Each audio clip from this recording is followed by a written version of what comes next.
15 شعبان بڑی فضیلت کی رات ہے۔ اللہ تعالیٰ وسعت کے ساتھ انسانوں کی طرف یہ اعلان کرتے ہیں کہ مجھ سے مانگو، اپنی پریشانی مجھ سے شیئر کرو، پریشانیوں کا حل مجھ سے مانگو، میرے دروازے پہ آ جاؤ۔ اس وقت نبی علیہ الصلوۃ والسلام کے مطابق، حکم کے مطابق، قبیلہ بنو کلب کی جتنی بکریاں ہیں اتنے لوگوں کی اللہ پاک بخشش فرماتے ہیں۔ یعنی کہ کتنی بکریاں ہیں، ان کی بہت زیادہ بکریوں کے کام، اللہ پاک اتنی بکریوں تعداد کے مطابق انسانوں کی بخشش فرماتے ہیں۔ یہ تو صرف ایک یوں سمجھے سمپل ہے، مثال ہے۔ اللہ یوں بھی کر سکتے ہیں کہ بکریوں کے بالوں کے مطابق انسانوں کی تعداد کو معاف کر دیں۔ اللہ کی ذات سے کون پوچھنے والا ہے؟ لیکن یاد رکھیں کچھ لوگ ایسے بھی کم وقت ہیں جن کی اس رات بھی بخشش نہیں ہوتی۔ تو مختلف 2-4 حدیثوں کے اندر جن لوگوں کا تذکرہ ہے وہ تقریباً 7 بنتے ہیں، ایک حدیث میں نہیں، 3-4 حدیثوں کے اندر مختلف قسم کے لوگوں کا تذکرہ ہے۔ ان کی تعداد تقریباً 7 بنتی ہے۔ ان میں سے سب سے پہلا کم وقت شخص جس کی بخشش نہیں ہوتی وہ ہے جس کے دل کے اندر لوگوں کے بارے میں کینہ ہو، سڑتا رہتا ہو کہ یہ کیوں بڑھ گیا، اس کی ترقی کیوں ہو گئی، یوں اس کو یوں بھی سمجھ لیں کہ بھئی حسد کا مارا ہوا انسان۔ حسد آج ہماری عورتوں کے اندر بھی ہے، مردوں کے اندر بھی ہے۔ وَمِن شَرِّ حَاسِدٍ إِذَا حَسَد، کسی کی ترقی سے ہمیں حسد ہوتا ہے، کسی کے اچھے کپڑوں سے ہم لوگ جیلس پن کا شکار ہو جاتے ہیں، کسی کے کاروبار سے ہمیں حسد لگ جاتا ہے، ہم لوگ دل کے اندر جلن محسوس کرتے ہیں یہ کیوں بڑھ گیا، ہم سے عمر میں چھوٹا، پیسے میں چھوٹا، پھر اس کی لوگ عزت کیوں کرتے ہیں، اس قسم کے جیلس پن والے کی اللہ پاک اس رات بھی جبکہ بخشش کا دریا بہ رہا ہوتا ہے، سمندر بہ رہا ہوتا ہے، پھر بھی اس کی بخشش نہیں ہوتی۔ اور دوسرے نمبر پر کوئی آدمی کسی کو ناحق قتل کر دے، ناحق کسی کو مار دے، کوئی قصور بیچارے کا نہیں تھا، وہ جا رہا تھا، بیٹھا ہوا تھا، چاہے وہ مرد تھا عورت تھی، اس کو قتل کر دیا۔ بعض دفعہ عورتیں سوئی ہوئی ہوتی ہیں، مرد سوئے ہوتے، کئی لوگوں کا ماحول اس طرح ہوتا ہے کہ اس کو قتل کر دیا۔ بھائی نبی پاک صلی اللہ علیہ وسلم نے فرمایا قیامت کے قریب ایک ایسا زمانہ آئے گا جب نہ قاتل کو معلوم ہوگا کہ میں کیوں قتل کر رہا ہوں، نہ مقتول کو معلوم ہوگا کہ مجھے کیوں قتل کیا جا رہا ہے۔ یعنی جا رہا ہوگا کوئی اس کو قتل کر دے گا، اور قاتل اس طرح اس کو معلوم نہیں ہوگا کہ کرائے کا قاتل ہوگا، اس کو کیوں میں قتل کر رہا ہوں، بس مجھے تو پیسے مل رہے ہیں۔ تو ناحق قاتل جو ہے اس قاتل کی اس رات بھی بخشش نہیں ہے۔ اس چیز کو بھی غور سے دیکھنا چاہیے کہ ایسا تو نہیں ہے کہ ہم لوگوں نے قتل کیا ہوا ہو تو اس رات بھی ایسے آدمی کی بخشش نہیں ہے۔ اس آدمی کو غور کرنا چاہیے کہ میں اپنی بخشش کیسے کروں، اللہ سے بار بار مانگے، استغفار کرے، اور جن لوگوں کا قتل کیا ان سے معافی مانگے اور ان کے خون کا بدلہ ادا کرے۔ اور اسی طرح تیسرا جو ہمارے ماحول کے اندر پھیلی ہوئی ایک گندی چیز ہے وہ کیا ہے؟ قطع رحمی کرنے والا۔ بھائی کی بھائی سے نہیں بنتی، بھائی کی بہن سے نہیں بنتی، بہنوں کی آپس میں نہیں بنتی۔ ایک دوست ملا ہے تو لطیفہ چٹکلا، وہ کہتا، جب پوچھا حال احوال لے، کہتا ہوں سر جی ہماری جو خالائیں ہیں نا ویسے تو بہت ساری ہیں ماشاءاللہ، لیکن خیر سے ہم ایک بھی دوسرے کے گھر میں نہیں جاتے۔ یار انسانیت دیکھو، ایک بھی دوسرے کے گھر میں نہیں جاتے۔ جب ایک دوسرے کے گھر میں نہیں جاتے تو ان کی اولادیں جاتی ہوں گی؟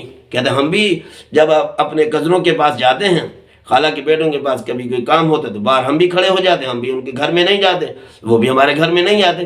چلو ایک پردے تک کو وہ الگ معاملہ ہے، جب پردے کا معاملہ کنسیپٹ ذہن میں ہی نہیں ہے، ایک قطع رحمی ہے، تو ان چیزوں سے دور رہنا چاہیے، برات حاصل کرنی چاہیے کہ یہ شب برات ہے، اس سے لوگوں کی برات گناہوں سے معافی کا اعلان ہوتا ہے۔ لیکن ایسے کم وقت شخص کا جو لوگوں سے خواہ مخواہ کے تعلقات کشیدہ بناتا ہے، چھوٹی چھوٹی کہتے ہیں تیلی سے کھمبا بنا دینا، چھوٹی چھوٹی باتوں کو بڑھا چڑھا کر نسل در نسل وراثت اس کے اندر چلاتے ہیں، تو یہ بہت بری چیز ہے، ایسے شخص کی بھی بخشش نہیں ہے۔ اور اسی طرح جو آدمی مشرک ہے، اللہ کی وحدانیت کے اندر کسی کو اور کو شریک کرتا ہے، تو ایسے شخص کی بھی بخشش نہیں ہے۔ اور اسی طرح 5 نمبر پہ آتا ہے کہ جو آدمی تکبر کی وجہ سے اپنی شلوار یا چادر کو ٹخنوں سے نیچے کرتا ہے۔ یہ تو آج ایک فیشن بن چکا ہے، الٹا چلنا اسلام کے۔ عورتوں کے لیے حکم تھا کہ ٹخنے ڈھانپے، انہوں نے ننگے کر دیے۔ مردوں کے لیے حکم تھا کہ ٹخنے ننگے کرو، انہوں نے ڈھانپ لیے، اتنے ڈھانپے کہ جوتا بھی ڈھپ گیا، جوتا بھی چھپ گیا، اور اتنی لمبے لمبے پانچے رکھے، کھلے کھلے پانچے رکھے کہ جوتا پورا جو ہے چھپ جائے اس کے اندر۔ تو یہ چیز ہماری جو الٹی گنگا بہہ رہی ہے نا، یہ کہیں ہمیں ہماری ہلاکت کا ذریعہ نہ بن جائے کہ اللہ کو چیلنج کرے، اللہ کا یہ کہ ہم نے الٹا کرنا ہے۔ عورتوں کو حکم ہے چھپاؤ، تو عورتوں نے اپنے وہ ٹخنے ننگے کر دیے، یہ فیشن بنا لیا۔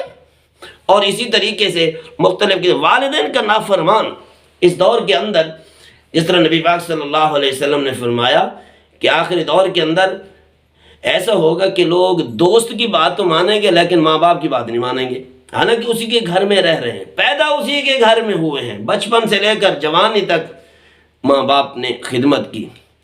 اب من ينشأ في الحلیۃ وهو في الخصام غیر مبین، اور اسی طرح اس سے ملتی جلتی فَإِذَا هُوَ خَصِيمٌ مُّبِينٌ اَوَلَمْ يَرَ الْإِنسَانُ أَنَّا خَلَقْنَاهُ مِن نُطْفَةٍ، یہ آیت ہے، وہ غلطی سے میں نے پہلے پڑھ دی کہ ہم نے اس کو نطفے سے پیدا کیا۔ انسان دیکھتا نہیں میری پیدائش کیسے ہے، لیکن فَإِذَا هُوَ خَصِيمٌ مُّبِينٌ جب بڑا ہوتا ہے تو پھر کیا کرتا ہے، لڑاکا، لڑائی اس کے اندر آ جاتی ہے، بات بات پہ جذبہ، جوش، لڑاکا پن اس کے اندر آ جاتا ہے۔ تو یہ چیز اس کے لیے کیا ہے، 15ویں شعبان کو بھی بخشش سے رکاوٹ بن جاتی ہے کہ انسان جو ہے والدین کے نافرمان ہوتے ہیں، ان کی بات کو نہیں مانتا، یہ اس کے لیے آخرت میں جنت سے محرومی کا ذریعہ نہ بن جائے۔ ان چیزوں کو بھی دیکھیں۔ اور اسی طرح کوئی آدمی دائمی شراب پینے والا ہوتا ہے کہ دائمی شراب پینے والا انسان جو ہر وقت شراب کے اندر مست رہے، موجیں ہی موجیں، دن کو شراب پیے، اللہ کے رزق کو ناجائز طور پر استعمال کر رہا ہے۔ انما الخمر والمیسر والانصاب والازلام رجس من عمل الشیطان، یہ شیطانی عمل ہے، یہ گندا عمل ہے، اس سے پیچھے ہٹنا چاہیے۔ لیکن یہ آدمی ایسا کرتا ہے تو ان 7 آدمیوں کی اس رات بھی بخشش نہیں ہوتی، جبکہ دریا رحمت کا، بخشش کا اور اللہ کی توبہ قبول کرنے کا ایک دریا بہہ رہا ہوتا ہے۔ لیکن یہ 6-7 آدمی جو ہے اللہ کی رحمت سے محروم رہتے ہیں۔ ان بندوں کو، مرد ہیں، عورتیں ہیں، غور کرنا چاہیے، بھائی ہم لوگ کیا کر رہے ہیں، زندگی بھی گزاری، اس کے باوجود بھی ہم لوگ اس سے فائدہ نہ اٹھائے اور جہنم میں چلے گئے۔